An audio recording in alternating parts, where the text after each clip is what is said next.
Hey everybody, today is March 26th, 2023. It's been a few weeks since I made a video, but I just kind of want to make a short video about kind of what's going on with my perspective and um, how things are shaping up for me as I get a little bit closer to having 11 months sober.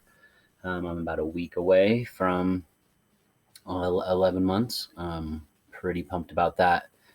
It's pretty nuts. And it's really cool because I'll get to basically celebrate 11 months at my sister's wedding. And I'm really excited to be a part of that. She asked me to give a toast, which is amazing for all sorts of reasons. One, that I'm sober for it. Two, that she knows I'm going to show up. And three, that she trusts me enough to speak to a bunch of people, especially given how my life has gone. Um, 10 years for the last 10 years prior to this 11 months. So I'm really happy that she trusts me with that and that she wants me to do that for her. Really makes my day. Just, one of those things that I really value about recovery is that people know who I'm going to be and what type of shape I'm going to show up in, and then I'm going to be reliable for them. To kind of recap last week, or my last video, I was struggling with smoking cigarettes and anxiety. And, I kind of talked about how I just had to stay the course and keep doing what I was doing because those things will pass, and to just keep showing up for myself. And just like to report back that those things did work. I kind of redoubled my efforts with gratitude journaling and talking to my family and reaching out to other addicts and things like that. And, just stuck to what's tried and true in my life in terms of recovery. I didn't let the negative emotions that I was feeling uh, make me deviate from what has worked so far. And if anything, I kind of doubled down on those things that have worked so far. And sure enough, it worked. So I'm really happy to hear that I'm building good recovery habits and things like that, and that it does work. Those things that I've done do work in difficult moments in sobriety. Um, to expand on that a little bit, and what I want to talk about today briefly, um, is just so much about perspective. And I think part of what was, I quit cigarettes for a few months, and I think part of what was making me have cravings is I wasn't super solidified in the why. Like why exactly did I want to quit smoking cigarettes? I knew they weren't healthy for me, and but those are just things you hear. I never really made those things super specific to me. um, and so I wrote this thing down, and I wrote, things don't just happen for us because we want them to. We have to take deliberate actions and behave in a way that is aligned with our goals and what we are seeking. And the flip side of that is that uh, we have to be aware of what we want and the reasons that we want to do those things. If we don't understand that, we're not going to be able to accomplish them either, or at least we're not going to feel fulfilled on the pursuit of those things. Um, and that really stood out to me because in relation to the cigarettes, I had to really sit down and think, like, why I'm going to try to stop smoking cigarettes again, but why am I going to quit? Why am I going to try to quit smoking them?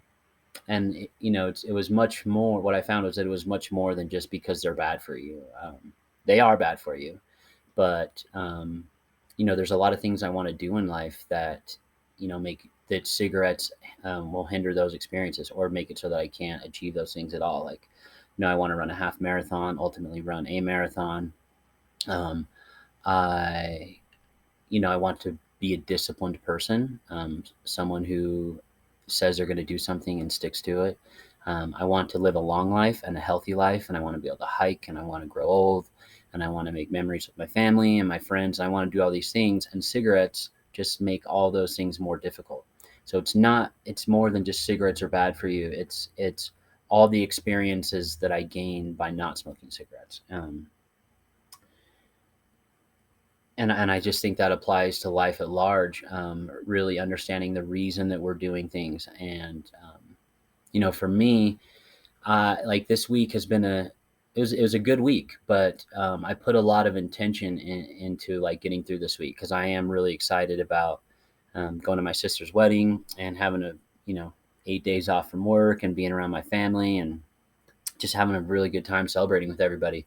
And so when I woke up um, Monday morning, almost a week ago, the first thought in my head was, "Ugh, I have to go to work. I have 6 days of work before I can go to Kennedy's wedding." And then it occurred to me, it's like, okay, this week I can either think that way this whole week, or I can try to make this week great. And go, like, I have to get through the week before I can go have fun. So what can I do that will allow me to have the best week possible leading up to um, the wedding? And so, what it really came down to was I had to put deliberate thought and intent behind each and every day. So my mom got me this gratitude journal, and one of the questions it asks is, uh, how will I make today awesome? And I took that as like, what are the things that I'm going to do to make sure that my day goes in the direction that I want it to go in? And there's a study out. Andrew Huberman talks about it on his podcast about how being present, regardless of the task, um, makes people report a more positive experience. So even if they're doing something they don't like, if they're not in their head about what else they would rather be doing, or just why this sucks or whatever, they have a more positive experience if they're present and focused on the task, um, than even if it's a task they don't want to do. Um, so that the way that I took that with work was like I wrote in the journal every single day. I was deliberate. I said I'm going to have a good attitude about going to work today, and I meant it. I wasn't just writing the words. Like I went to work and I tried to have a good attitude. I wasn't sitting there thinking this is going to suck and oh, I have 7 hours left or whatever it is. I just, I kind of tried to be present and focused on whatever I was doing at work in that moment. And it really worked. I got through the week of work. I have one more day tomorrow, and I know that's going to be fine too. But I was really deliberate about what I wanted to get out of the week and what I wanted to get out of each and every day. And, I'm really going to apply that to my life and recovery. Um, I've started this new journaling about, what are the things that I believe in and what are the things that are most important to me, because, I think it's really easy to just get busy with life and not really put a lot of deep thought into who we are and why we are the way we are. And it's easy to just, get caught up in being busy, and before you know it, time passes by and you haven't accomplished all the things that you want to accomplish. And before you can accomplish those things, you obviously have to know what they are. And it's easy to set things like, oh, I want to make X amount of money, but it's like, how are you going to make that money? And realistically, like being real with yourself, and what are the steps necessary to do that, and not just like on a large scale, but day to day. Like, what are the things that I need to do day to day, like that I can do now, that are things and habits that I can build that will allow me to accomplish the goal that I want to accomplish 10 years down the road. Because, we get caught up in this thing where like, oh, we have these lofty goals, or at least I'll speak for myself. In the past, I've been that way where it's like, I want to do this and I want to do that. But I don't start with the smallest, first basic unit of what it's going to take. And so, I think a lot of that, obviously the first thing for me was to get clean and sober. And, I'm doing that each and every day.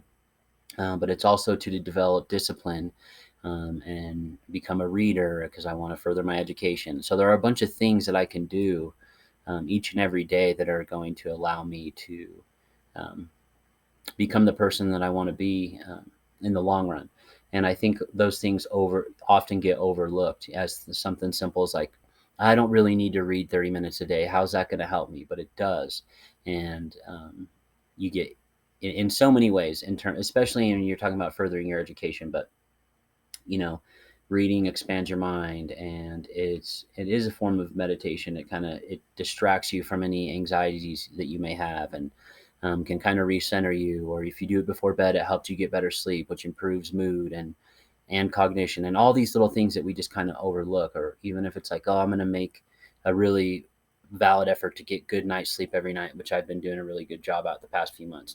All these things add up into us being a better functioning and a happier um, person. And I'm trying to be really deliberate with my thoughts and understand my thoughts and like what am I getting out of the ways that I'm thinking, and what ideas do I need to change.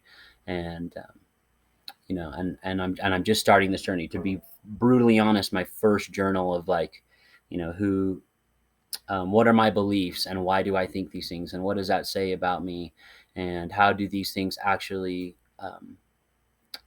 suit my lifestyle, and what are the things that I believe that are kind of just what I've heard over and over growing up, or because of the people I hang around with, and what actually are the things that I actually really care about, that are part of my personality and part of my core beliefs, and not just things that I hear all the time from the people around me. What do I actually believe? What do I think? And and who do I want to be? And what things need to change? And being very very specific about my journaling. And I'm going to apply that to my recovery, and just being very having putting forth good intention, and not just saying things, but having a better understanding of why these things that I'm doing are working, and really getting down to the bottom of, why does my gratitude journal work for me? What does that say about me that's missing in my life? And what does that say about the fact that I'm benefiting from that? Like, what is it about these specific practices that are working for me? And I think the better understanding that I have of these practices, the more I'll be able to utilize them, and also figure out what else works for me, and kind of what is going to lead to happiness in the future, and what things I can utilize to reach both my materialistic goals and the goals that I have just as who I want to become as a person. So um, I hope that makes sense to everybody. Just kind of my thoughts for the day. Kennedy, if you're listening to this, love you and super excited to come to your wedding, dude. Peace.